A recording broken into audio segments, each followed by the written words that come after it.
সামৰণি পৰিল মৰিয়নি নকছাৰী চুকাফা উদ্যানত অনুষ্ঠিত হোৱা চুকাফা ৰাষ্ট্ৰীয় নাট মহোৎসৱ। মৰিয়নি নকছাৰী দেশৈ ভেলী সংৰক্ষিত বনাঞ্চলৰ অসম নাগালেণ্ড সীমান্তৱৰ্তী মৰঙিয়ালত অৱস্থিত চুকাফা উদ্যান। চুকাফা নামৰ এটা আত্মসহায়ক গোটে পাহাৰীয়া ঠাইৰ হাবি বন কাটি সুন্দৰকৈ সজাই পৰাই গঢ় দিছে এখন উদ্যান। এতিয়া অসমৰ বিভিন্ন ঠাইৰ মানুহ বনভোজ খাবলৈ ইয়ালৈ আহে। ইয়াতেই অসম পাহাৰ ভৈয়ামৰ সমন্বয়ৰ বাবে প্ৰথমবাৰৰ বাবে দুদিনীয়াকৈ অনুষ্ঠিত কৰিলে চুকাফা ৰাষ্ট্ৰীয় নাট মহোৎসৱ। মঙলবাৰৰ পৰা অনুষ্ঠিত হোৱা এই নাট মহোৎসৱত প্ৰথম দিনা নাগালেণ্ডৰ চলিচু থিয়েটাৰ নামৰ নাট্যদলটিয়ে চুংৰা দ্য ৰোড নামৰ এখনি নগা নাট প্ৰদৰ্শন কৰে। দেৰগাঁৱৰ নৰ্থ ইষ্ট থিয়েটাৰ একাডেমী নামৰ নাট্যদলটিয়ে চিকাৰ শিৱসাগৰ ৰামধেনু নাট্যগোষ্ঠীৰ দলটিয়ে আদি ৰজা চাওলুং চুকাফা নামৰ এখন নাট প্ৰদৰ্শন কৰে। বুধবাৰে তিয়ক লাহদৈগৰ জোনালী মইনা পাৰিজাতৰ দলটিয়ে কংসবধৰ আখৰা নকছাৰী গিবন কুশীলৱ নাট্যগোষ্ঠীৰ দলটিয়ে বীৰ ৰঙামুৱা নামৰ এখন নাট প্ৰদৰ্শন কৰে। ইয়াৰ উপৰিও শিৱসাগৰ নাট্য দলটোৰ 5 গৰাকী যুৱতীয়ে টাই নৃত্য প্ৰদৰ্শন কৰি দৰ্শকৰ মন আকৰ্ষণ কৰে।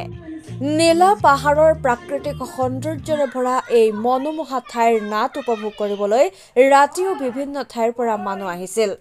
অৰবিন্দ ৰাজখোৱা আৰু ৱাটি আওকে ধৰি বহু গণ্যমান্য ব্যক্তি আহিছিল নাট উপভোগ কৰিবলৈ। ওচৰতে থকা মৰঙিয়াল নগা বস্তিৰ নগা লোকসকলেও ওতঃপ্ৰোতভাৱে জড়িত হৈ সমন্বয়ৰ নিদৰ্শন দাঙি ধৰিলে। উক্ত অনুষ্ঠান পৰিচালনা কৰে সেৱাৰ প্ৰাক্তন সচিব তথা পাহাৰ ভৈয়াম চুকাফা ৰাষ্ট্ৰীয় নাট মহোৎসৱৰ সভাপতি কমলজ্যোতি গগৈয়ে। চুকাফা উদ্যান পৰিচালনা সমিতিৰ সভাপতি মন্টু গগৈৰ লগতে সদস্যসকল আৰু বহুজনৰ সহায় সহযোগিতাত সুকলমে সামৰণি পৰিল এই ৰাষ্ট্ৰীয় নাট মহোৎসৱখনি। এই সন্দৰ্ভত অসম নাগালেণ্ড শান্তি সমন্বয় সমিতিৰ ৱাটি আও আৰু ৰাষ্ট্ৰীয় নাট মহোৎসৱ সমিতিৰ সভাপতি কমলজ্যোতি গগৈয়ে সংবাদ মাধ্যমৰ আগত কিছু মন্তব্য আগবঢ়ায়। মৰিয়নিৰ পৰা সূৰ্য দাসৰ ৰিপৰ্ট, এনি এক্সপ্ৰেছ। প্ৰথম কথা হ'ল চুকাফা ৰাষ্ট্ৰীয় নাট্য উৎসৱ যথেষ্ট পৰিমাণে আমি আশা কৰাতকৈ বেছি সফল হ'ল। আমি দুদিনীয়া কাৰ্যসূচীৰে অনুষ্ঠিত কৰিছিলোঁ। আমাৰ লগত আছে প্ৰাঞ্জল প্ৰতিম বৰা ছেক্ৰেটেৰী, মই নিজে সভাপতি। আমাৰ এই কমিটিৰ সভাপতি আছে মন্টু গগৈ, তেনেকৈ গোটেইকেইজন সদস্য। তেখেতসকলৰ আপ্ৰাণ চেষ্টাত, বছৰজোৰা প্ৰচেষ্টাত আমাৰ এইটো কাম কৰা হ'ল। প্ৰাঞ্জল প্ৰতিম বৰাই যথেষ্ট মনোযোগেৰে আগবাঢ়িলে যে চুকাফা ৰাষ্ট্ৰীয় নাট্য উৎসৱ অনুষ্ঠিত কৰা হয়। ইয়াত আমি 5খন মৎস্যসফল নাটক পালোঁ। প্ৰথম দিনা যোৱাকালিৰ আছিল এখন নাটক নাগালেণ্ডৰ চুংৰা দ্য ৰুটছ। চুংৰা এটা নাগা শব্দ, দ্য ৰুটছ মানে শিপা।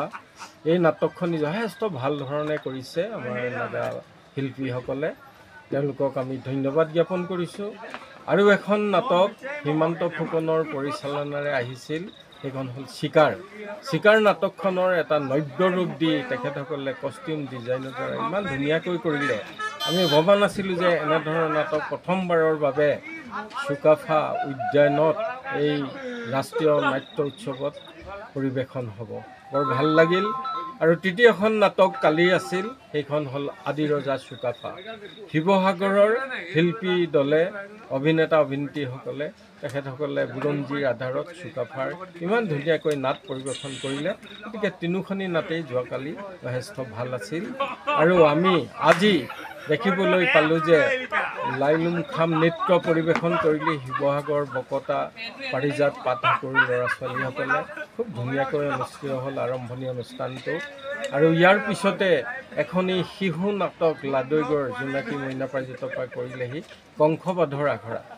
আমি ভাবিছিলোঁ যে সৰু ল'ৰা ছোৱালীয়ে কৰিছে, কিন্তু তেওঁলোকে ইমান ধুনীয়াকৈ পৰিৱেশন কৰিছে আৰু গম পালোঁ যে এইখন নাটকে পুৰস্কাৰো লাভ কৰিছিল। গতিকে আমি কোনোখন নাটকেই কম বুলি ক'ব নোৱাৰোঁ, খুব ভাল ধৰণে কৰিছে। আৰু এনেধৰণে অনুষ্টুপীয়াকৈ নভবা নিচিন্তাকৈ আমি আয়োজন কৰা এই নাটক মহোৎসৱ ভাল হ'ব বুলি ভবাই নাছিলোঁ। শেহতীয়া নাটকখন আমাৰ স্থানীয় গিবন কুশীলৱ নাট্যগোষ্ঠীৰ এখন নাটক, মুনীন্দ্ৰ গগৈ পৰিচালনা ৰচনা। আমি সকলোৱে মিলি পৰিকল্পনা কৰিছিলোঁ যদিও তাত আমাৰ নয়নমণি গগৈ আছিলে, অভিনেতা প্ৰাঞ্জল বৰা নিজে গগৈ সেনাপতি আছিলে, আমাৰ মানে পঞ্চানন দুৱাৰা ছেক্ৰেটেৰী পঞ্চানন দুৱাৰা নিজে ৰঙামুৱা বীৰৰ অভিনয় কৰিলে আৰু সকলোৱে অভিনয় কৰি এখন মঞ্চ সফল নাট প্ৰথমবাৰৰ বাবে আগবঢ়াই দিলে। তেখেতসকলে এফালে কামো কৰিব লাগে, আয়োজনো কৰিব লাগে, অন্যফালে অভিনয়ো কৰিব লাগে।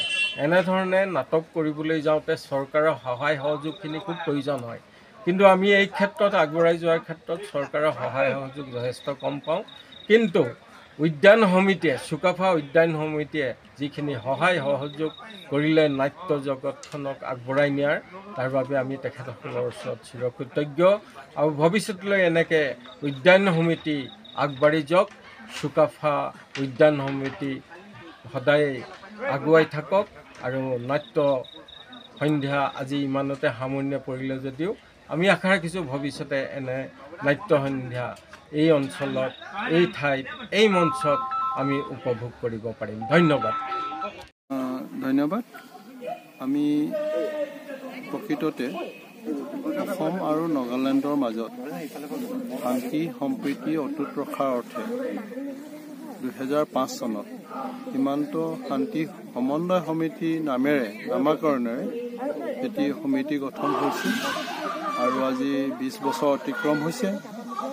আৰু এই সমিতিখনত আৰম্ভণিৰ পৰাই দুইখন ৰাজ্যৰ সীমামূৰীয়া ৰাইজে মোক সমন্বয়ৰক্ষী হিচাপে মোক আহ্বান জনাইছিলে। সেই সূত্ৰে মই আজিৰ তাৰিখলৈকে দুইখন ৰাজ্যৰ মাজত কোঅৰ্ডিনেটৰ হিচাপে কাম কৰি আছোঁ। আৰু মই ভাবোঁ যে ইয়াৰ মূলতে হৈছে কি, মোৰ জন্মই মৰিয়নিত, LP স্কুল মৰিয়নিত, মহাদেৱ আগৰৱালা হাইস্কুলত মই পঢ়িছোঁ। প্ৰৱেশিকা পৰীক্ষাও তাৰ পৰাই ভালকৈ উত্তীৰ্ণ হৈছোঁ। তাৰপিছত JB কলেজত মই পঢ়িছিলোঁ। আৰু এই গোটেইখিনি উত্তৰণৰ সময়ত, বিশেষকৈ হাইস্কুলৰ দিনৰ পৰাই JB কলেজৰ দিনলৈকে অসম আন্দোলনৰ লগত মই ওতঃপ্ৰোতভাৱে জড়িত হৈ আছিলোঁ। আৰু 7 বাৰকৈ আমি একেলগে তেতিয়া জেলত ভৰাই দিয়ে, সেইবিলাক মোৰ অভিজ্ঞতা নিশ্চয় আছে, মোৰ লগৰীয়াসকলে চবেই জানে।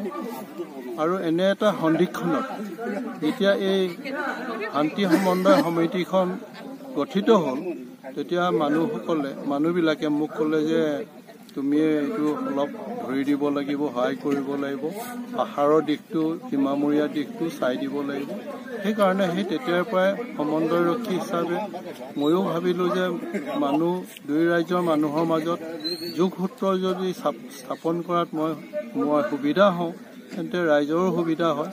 সেই সূত্ৰে মই আজিৰ তাৰিখলৈকে সেই দুই ৰাজ্যৰ মাজত এই পিচ কমিটিটো যাতে ধুনীয়াকৈ চলি যায়, সেই কাৰ্যতে প্ৰথমতে মই প্ৰথম পৰিচয়টো দি লৈছোঁ। আজি এই অনুষ্ঠানত চুকাফা ৰাষ্ট্ৰীয় নাট মহোৎসৱৰ 2025 প্ৰথম বৰ্ষৰ প্ৰথম প্ৰয়াস চুকাফা উদ্যান সমিতিৰ উদ্যোগত আমি অনুষ্ঠিত কৰিবলৈ গৈছিলোঁ আৰু আমি সফল হৈছোঁ। আৰু এই অনুষ্ঠানৰ মই এজন সম্পাদক হিচাপে, মোৰ লগত আৰু এজন আছে সম্পাদক আমাৰ প্ৰাঞ্জল প্ৰতীম বৰা, তেখেতৰ অক্লান্ত প্ৰচেষ্টাত আৰু বাকীসকলৰ প্ৰচেষ্টাত আমি আগবাঢ়ি গৈছিলোঁ। আৰু গিবন কুশীলৰ নাট্যগোষ্ঠীক আমন্ত্ৰণ, আচলতে আমাৰ আমন্ত্ৰণ নহয়, নিজেই কৰিছোঁ। ৰঙামাৰ চৰিত্ৰত মই অভিনয় কৰিছিলোঁ। যথেষ্ট আশাবাদী যে আমাৰ প্ৰত্যেকটো ঐতিহাসিক চৰিত্ৰ যেনেকৈ আমাৰ আগৰ নাটকবিলাকত ৰাইজে আদৰি লৈছিলে, এই ৰঙামাৰ চৰিত্ৰটোক আদৰি লওক। চাওদাং জাতীয় বীৰ ৰঙামাকো আদৰি লওক। লগতে এটা কথা কৈছোঁ যে পাহাৰ ভৈয়ামৰ এই সমন্বয়ৰ যাত্ৰাত যাতে সকলো ৰাইজে সহযোগিতা আগবঢ়ায়। আমি আৰ্থিক ক্ষেত্ৰত যথেষ্টখিনি অলপ আমাৰ দুৰ্বল হৈছোঁ যদিও আমাৰ চুকাফা উদ্যান সমিতিৰ সাহসত আমি আগবাঢ়িবলৈ আমি সক্ষম হৈছোঁ। গতিকে অনাগত দিনত সকলো ৰাইজৰ সহযোগিতা, চৰকাৰী পক্ষৰো সহযোগিতা আমি কামনা কৰিছোঁ। কাৰণ আমাৰ এই নাটকৰ উৎসৱসমূহ, আমাৰ সম্প্ৰীতিৰ উৎসৱসমূহ জীয়াই থাকিবলৈ হ'লে চৰকাৰী ফালৰ পৰা আমাক যথেষ্টখিনি সা সুবিধা দিব লাগিব। আমি সেই সা সুবিধাখিনি একদম পোৱা নাই, সেই কথাটো মই আজি আপোনালোকক স্পষ্টকৈ কৈছোঁ। আমি যথেষ্ট চৰকাৰী পক্ষৰ মানুহক আমি চিঠি প্ৰদান কৰিছিলোঁ, আমি তেওঁলোকৰ বিৰোধী পক্ষকো চিঠি প্ৰদান কৰিছিলোঁ, কিন্তু কোনো এতিয়ালৈকে আগবঢ়া নাই। যদি তেওঁলোকৰ সদিচ্ছা আছে আমালৈ আগবঢ়াব। অসম নাগালেণ্ডৰ এই সমন্বয়ৰ যাত্ৰাত তেওঁলোকে সহযোগিতা কৰিব বুলি আমি আশা ৰাখিছোঁ। যদি আমাৰ এই অসমীয়া আৰু নগাৰ যি আমাৰ সমন্বয়, যি সম্প্ৰীতি, এই বাৰ্তা যদি তেওঁলোকে চিৰদিন সহযোগিতা কৰিব বিচাৰে, তেওঁলোকৰ সহযোগিতাটোৱে আমি কামনা কৰিছোঁ।